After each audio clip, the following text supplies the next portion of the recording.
What is going on out there, peeps? Woo! First, I'm going to give a shout out to Mikey, who brought this to my attention. The suggestion, the idea of Dr. Shabibi returning.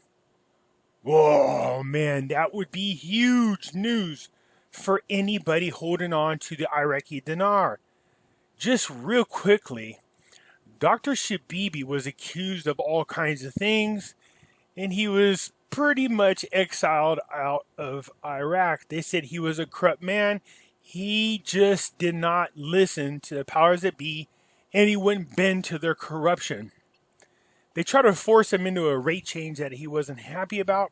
They tried to make him do all kinds of things when he was the governor of the Central Bank of Iraq. But what you need to know about Dr. Shabibi is this. When Iraq was entering into the Paris Accord, when they were going to forgive Iraq of a ton of debt, Dr. Shabibi, in all his geniusness, went over the paperwork and was disgusted. He walked away from the meeting saying, we can't do this. He was talked back into going into the meeting. But I can tell you, and you guys heard me talk about this in other videos, Dr. Shabibi said the suggestion of us having to implement policies that were put forth to them by the IMF and World Bank benefits inflation rate, keeps it really low. But it did not allow for economical growth in Iraq because of the restrictions put on the Iraqi dinar exchange rate. He was not a fan of it. He said what this low rate does is benefit the globalists. They would use Iraq for all the wrong reason, and it would stay that way for a long, long time. Dr. Shabibi was a person who absolutely supported an increase, a decent one, a mild one, that sweet spot between $1.13 and $1.34 as the rate for the Iraqi dinar, for the sole purpose of giving it the purchasing power that it needed, and also allowing the Iraqi economy to grow at a decent pace. Okay, and it would allow Iraq to be able to compete in the trade international field. All right, so Dr. Shabibi. So I bring this up because an interesting article was brought to my attention by Mikey. A quick reminder, everybody, I do have Pimpy's investment chat. It is the same name as the YouTube channel. It is free to join. I will leave a link in the description and encourage you guys to come join us. We do talk about gold, silver, cryptocurrencies, the Iraqi dinar, and the Vietnam dong. All right. I also have a second group called The Hidden Things in Front of Your Eyes. I will leave a link to it as well. In here, we do talk about some current events as well as what others might consider conspiracy. You know, 9/11, false flag, loose change, where we go one, we go all. This is that group. The links will be in the description. Come join us. It's free to do so. The author of this particular article has wrote this as a plea to Prime Minister Al-Kadhimi to consider bringing back Shabibi. Man, this would be huge news. This guy really was, from all accounts that I've been able to read, he was really, his intentions were all about the Iraqi people. He's an economic genius. Okay, so for those of you who don't know his whole story, you need to look him up. So anyways, this is what the author of the letter says. I do not know Dr. Shabibi, and I've never met him. But I have heard, like the rest of the citizens, that he was excluded from the central bank because he refused to obey the orders of corrupt heads and implement what they asked him and accused him of false accusations. Now, I'm going to read this as I see it, but please keep in mind when you switch, and that is translate it from the language that I think it's in Farsi, and then into English. Sometimes the words don't come across right. People are like, oh, you don't know what you're reading. No, I'm reading it right. I just realized that the interpretation, not this article, but in general, when I do my videos, I stumble with words. It's because my brain is trying to rearrange the words in its proper context. So, accuse him of false accusations, and this corrupt elements have vandalized him by the vile methods to topple the national and clean elements, and the man is known on the global level. Miss Tamimi made a statement in an interview during the news channel in the past days that the currency auction takes advantage of 1/4 of the corrupt in the central banks. So what is required is to take Miss Tamimi claims seriously, open an extensive investigation in this regard, restore consideration to Dr. Shabibi, and return him to his position as governor of the central bank and benefit from his experience and sincerity. Yeah, oh my God, if Al-Khadimi did this, this would definitely be a huge, huge boost to our chances of the revaluation happening.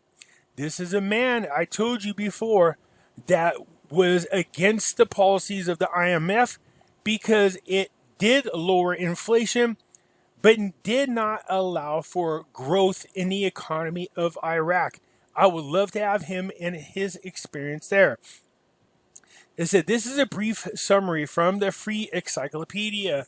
Dr. Shabibi, when he was born, 1941, an economist and governor of the Central Bank of Iraq from September 2003 through October 2012. That is a pretty long stint of time.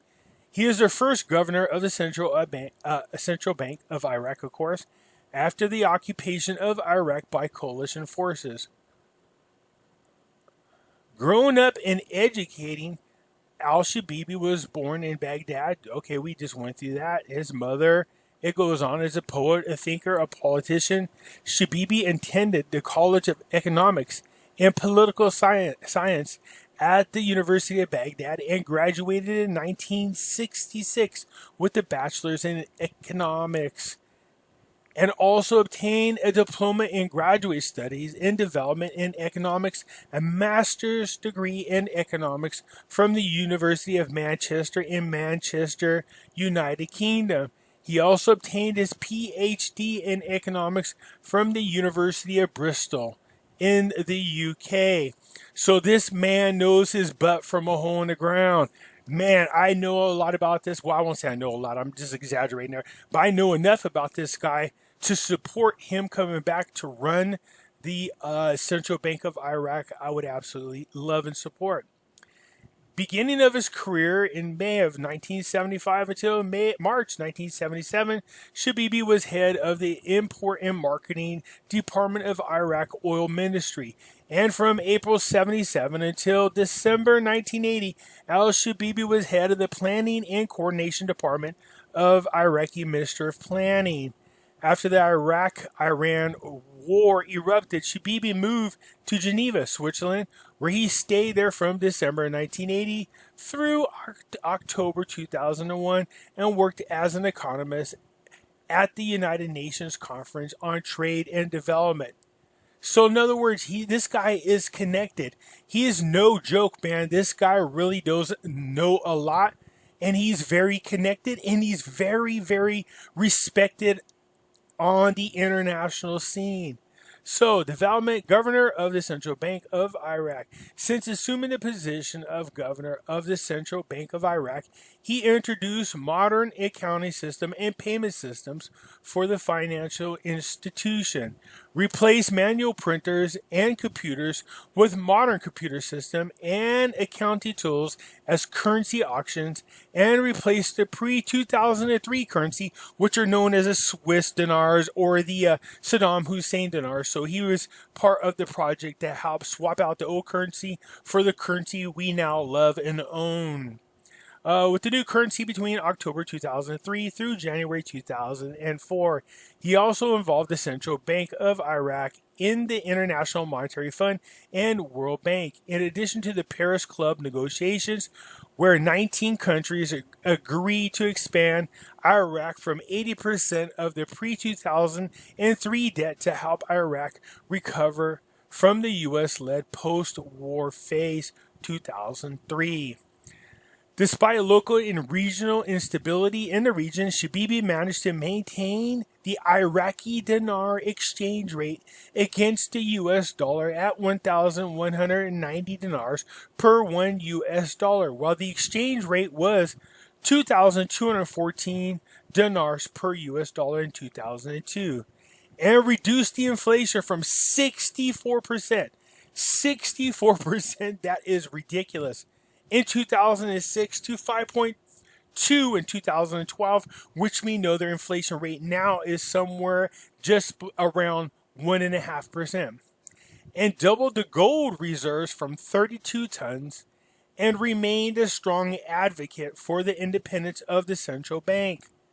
They're not supposed to be in cahoots with the Iraqi government. They're literally supposed to be independent.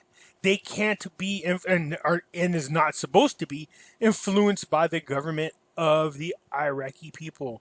He used his use of these policies and high oil revenues helped raise foreign rate exchange to nearly $67 billion in September 2nd over December 2002 to $2.7 billion in 2012.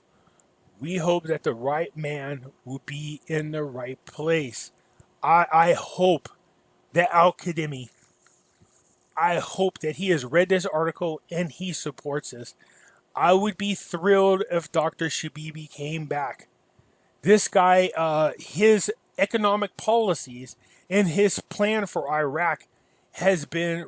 I read Paul Ryan. For those who don't know who Paul Ryan was, he was the Speaker of the House for the Republicans. He's a Rhino Republican, basically a traitor. Anyways, nonetheless, he was a huge fan of Dr. Shabibi, and at one time they had spoke together about changing the rate back. That was spoken about, and Paul Ryan had put out an op-ed on it. You can look it up.